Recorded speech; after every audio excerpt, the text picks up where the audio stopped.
امیر المومنین علیہ الصلوۃ والسلام سے پوچھا گیا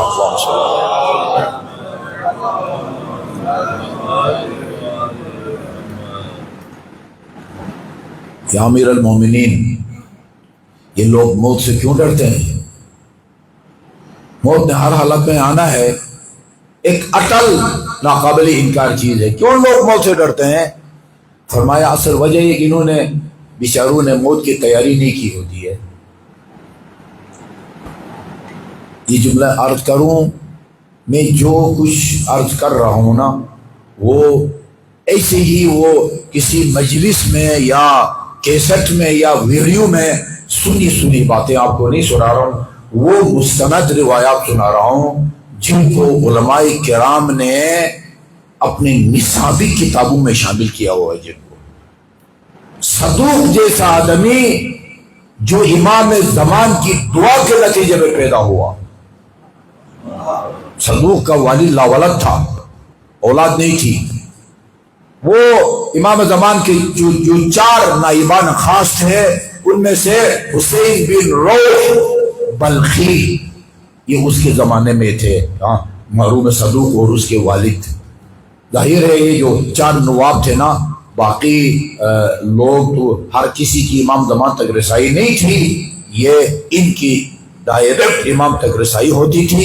لوگ اپنے مسائل سوالات لے کے ان کے پاس آتے تھے، مثلا اس زمانے میں حسین بن روح کے پاس، وہ ان کے سوالات لے کے امام زمان کی خدمت میں جاتے تھے اور سوالات کا جواب لے کے ان کو دیتے تھے۔ حسین بن روح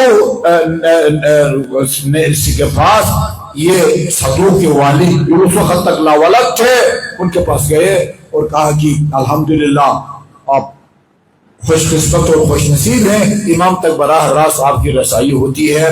آپ کو پتا ہے میں لاولد ہوں، امام سے کہیں میرے لیے دعا کریں کہ خدا مجھے اولاد دے۔ حسین بن روح نے وہ درخواست پہنچائی امام تک۔ امام نے یہ نہیں فرمایا جب یہ خدا حافظی کر کے نکلنے لگا نا، یہ نہیں فرمایا کہ ٹھیک ہے میں دعا کروں گا، اگر مصلحت ہوئی تو اللہ تعالیٰ قبول فرمائے گا۔ بہت ساری دعائیں ہیں، ہم سمجھتے ہیں ہمارا فائدہ اس میں ہے کہ ہماری دعا قبول ہو، جبکہ ہم نادان ہیں، ہمارا مفاد مصلحت اس میں ہے کہ وہ دعا قبول نہ ہو۔ یہ نہیں فرمایا، کہا کہ اسے کہو سیولد لک ولدا مبارکا، اسے کہو ان قریب اللہ تعالیٰ تجھے بہت ایک برکتوں والا بیٹا عطا فرمائے گا، برکتوں والا۔ 250 کے قریب کتابیں ہیں اس کی، مرحوم صدوق کی 250 کے قریب، ایسے چھوٹی چھوٹی کتابیں بھی نہیں، بڑی بڑی کتابیں ہیں۔ 4 آپ کی جو کتب اربعہ ہیں ان میں سے ایک کتاب من لا یزور الفقیہ، یہ اسی مرحوم صدوق کی ہے۔ کمال الدین و تمام النعمہ، یہ امام زمان کے بارے میں لکھی ہے اور امام زمان کے حکم سے لکھی ہے انہوں نے یہ کتاب۔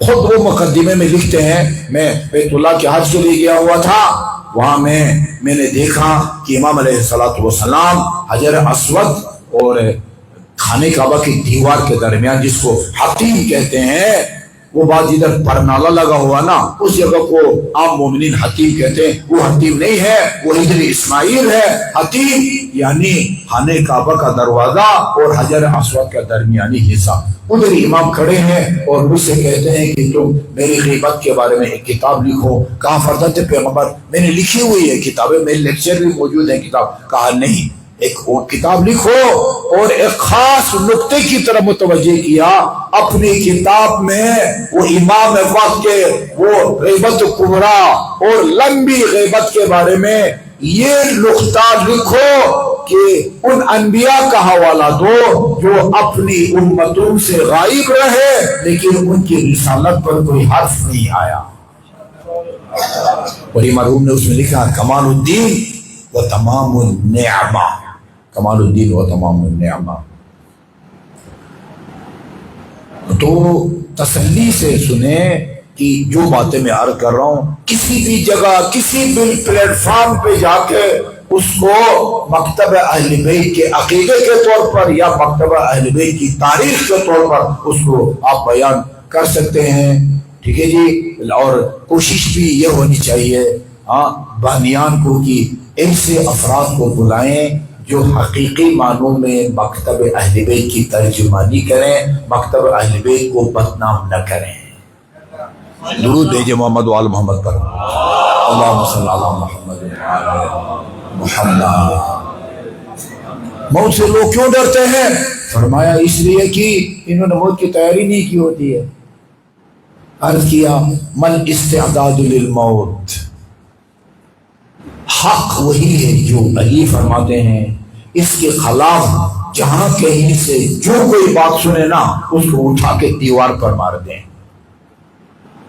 کیونکہ علی جو بات کرتا ہے نا، اگر کنفرم علی نے یہ بات کہی ہے، وہ میں نے ایک دن عرض کیا تھا، صرف 2 واسطوں سے علی کا فرمان خدا کا فرمان ہوتا ہے. 2 واسطے، ایک رسول خدا اور ایک جبرائیل.